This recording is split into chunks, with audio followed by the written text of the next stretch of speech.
suivre vos market movers avec Vallourec. Alors Vallourec, c'est le spécialiste français des tubes sans soudure, hein, parapétrolière française, qui a publié ses résultats ce matin. Alors le chiffre d'affaires est en hausse, le résultat net reste négatif, mais quelle grande surprise sur Veolia, et c'est ce qui probablement fait les investisseurs se ruer sur le titre ce matin, c'est que Veolia publie des guidance qui pour la première fois anticipent une génération de free cash flow positive sur l'exercice 2023. Voilà, alors effectivement, quand on regarde à la loupe les résultats de Vallourec ne sont pas quand même très reluisants, puisqu'on a une perte nette pour l'exercice 2022 à 366 millions d'euros, sachant qu'on avait quand même un bénéfice en 2021. Et la dette aussi, eh bien, progresse, hein, elle est à 1,13 milliard. Voilà, donc malgré cela, on a effectivement quand même des satisfactions. On a quand même un chiffre d'affaires aussi qui augmente de 40%, un résultat d'exploitation aussi qui a progressé. Et les guidance aussi sont positives, notamment pour les flux de trésorerie. Voilà, le quatrième trimestre a été bon pour Vallourec, donc ça a aussi un motif de satisfaction.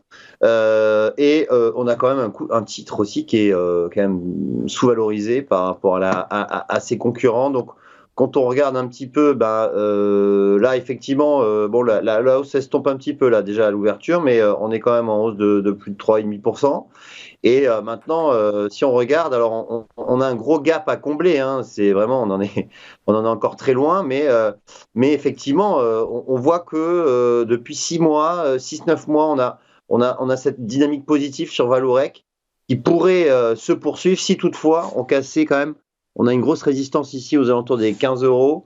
Il faudrait dépasser sensiblement ces 15 euros pour essayer d'ensuite d'aller combler ce gap qui est quand même très, très, très loin. Qui est quand même très loin. Alors après, on se rappelle le parcours boursier de Vallourec. Il faut rappeler quand même que il y a quelques années, Vallourec, ça cotait quand même beaucoup plus que ça.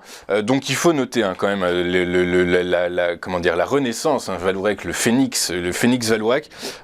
Du coup, donc la dynamique haussière pourrait se poursuivre et c'est probablement le scénario que vous privilégiez. Ceci étant, si on assistait à des prises de bénéfices sur Vallourec, hein, notamment dû au fait que risque de récession égale demande en or noir finalement moins importante qu'anticipée, du coup on irait chercher quel support sur Vallourec ?